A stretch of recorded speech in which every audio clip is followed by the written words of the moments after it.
Sisakhuluma ngale new moon ezayo ezobe ikuVego ngomhla ka-23 ka-Agasti, kubalulekile sichaze ukuthi i-sign ngayinye izo-affecteka kanjani yona.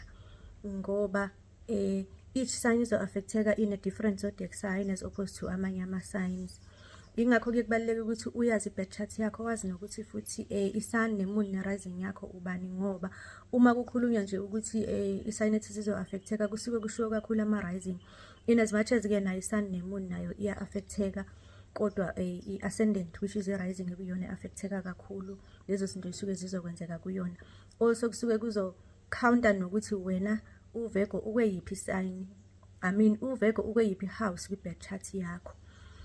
Lento leyo kwazi lezinto iyasiza ngoba nawe uyakwazi ukuyi-trackela wena ama-placement ama-planet emkhathini ngesikhathi ehamba ukuthi manje asengi-affecta la nala nala. Ukubone laba abathi benza i-fortune telling, abontanga bayikhonjwa basuke umuntu ezothatha nje ama-details akho bese kuphulela i-birth chart bese yayi-explain-ke kuwena ukuthi yini nani nani-ke ezokwenzeka manje neyenzekayo in the future. It's not a bad thing ukuthi nawe ungazenzela uma kuwukuthi uyayazi, futhi leyo nto iyisize-ke uma kuwukuthi lowo muntu lowo unayo ne-intuition or i-gift of some sort spiritual ozokwazi ukuthi ayihlanganise lento yakho as far as emkhathini kwenzeka something, kodwa naka-spirituality kube into ehlanganayo izokwazi ukuthi kusolvele impilo yakho kuma-problems obhekene nawo.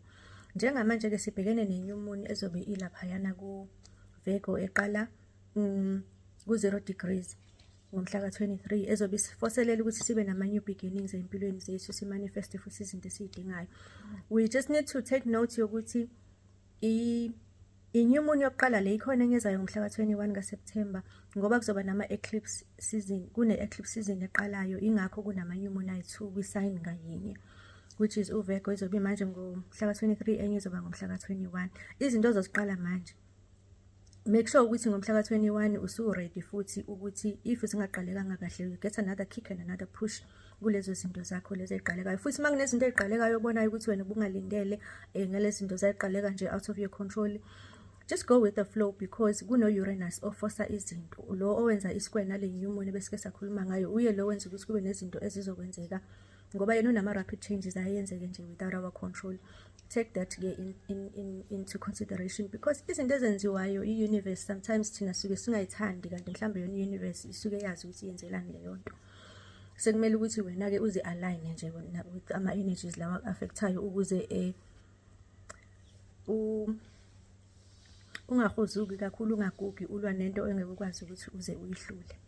So-ke sidila naleyo new moon-ke, taking into consideration ama-signs ukuthi affecteka kanjani. uVego im-affecta kwi-first house yakhe, which is about i-image, which is about i-self yakhe yena uVego, taking into consideration ukuthi uVego is about-ke izinto zama-daily routines, is about izinto zokuba perfect ne-service, service to self and service to others.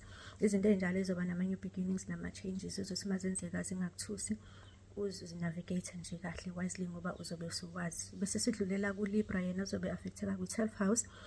I-12th house is about spirituality, ama-secret, intuition, izinto zakho nje, izinto esingazazi usually, lezi okuye ukuthi mu-aligna nazo bese mu-aligna nazo spiritually impilo yakho bese flowa kahle. Izinto kufanele ukuthi uzithole about you as a person.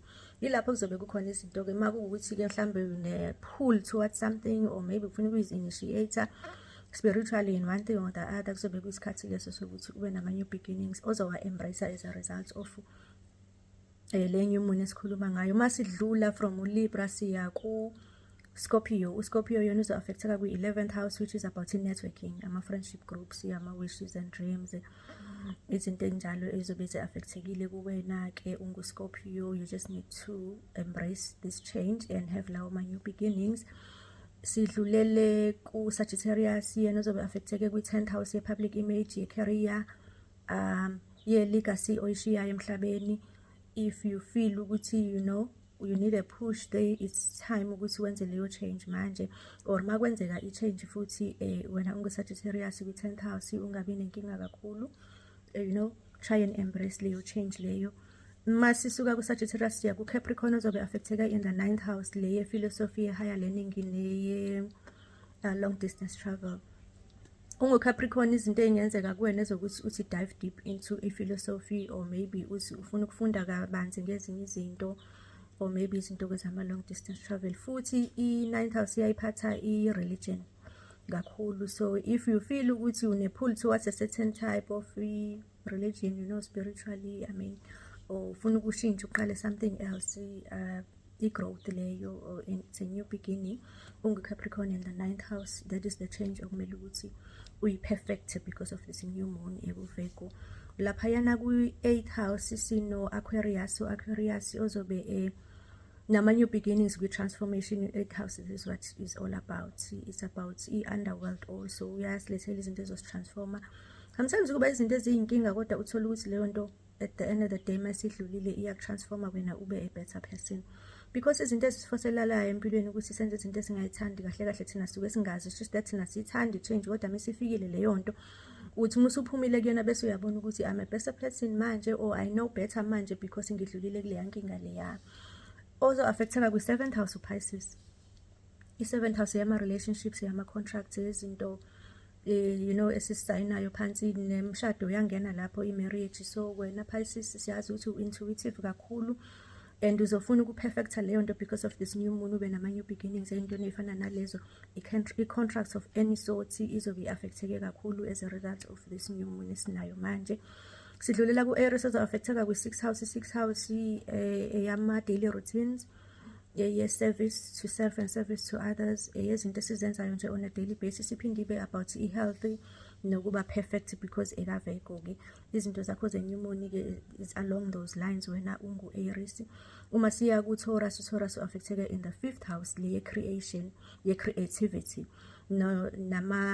your kids, your children, because when you create into ngaka-arts uyaphinda uya-create futhi nento ebambekayo as umntwana. Because also i-5th house eya-Leo lo izinto ze-passion, you know, nezinto ze-reproductive system, if I may put it that way. And then masisuka ku-Taurus siya ku-Gemini uzo-affecteka in the 4th house. I-4th house ye-family, ye-home, ye-ancestors. Izinto zakho wena Gemini ezizo-affecteka kakhulu izinto zekhaya, or nazinto zama-ancestors. Maybe mhlawumbe ufuna uku-improve something, ufuna ukushintsha, ufuna ukuqala kabusha kuleyo, in that aspect of life. You just need to be on the lookout for things like that. Futhi kungenzeka kube nezinto ezoba noshintsho nje, you know, oluzoba abrupt. Omunye afuna ukushintsha indlu ahlala kuyona, wafuna ukumova, izinto ezifana nalezo. And then after uGemini siya ku-Cancer. U-Cancer uzo-affecteka in the 3rd house. 3rd house leka Gemini ye-communication. So in ama-new beginnings wena-ke ungu-Cancer uzowathola kwi-3rd house yakho ya-Mercury, ye-intellect, ye-mind, but izobe i-alana nale new moon ezobe laphayana ku-Virgo eletha ama-new beginnings. Izophinde ilethe nezinto futhi ezi-unexpected. Just be on the lookout when it comes to izinto zaka-communication ke wena ungu-Cancer. U-Leo uzo-affecteka in the 2nd house. I-2nd house ye-finance, ye-stability, ezobe ihambisana nale new moon ezobe laphayana ku-Virgo. So wena Leo, ama-new beginnings akho azoyiphathelena kakhulu nezinto zemali, and mhlawumbe uzofuna uku-perfect izinto when it comes to your investments or things like that, in terms of you being stable and safe when it comes to izinto ze-comfort zemali.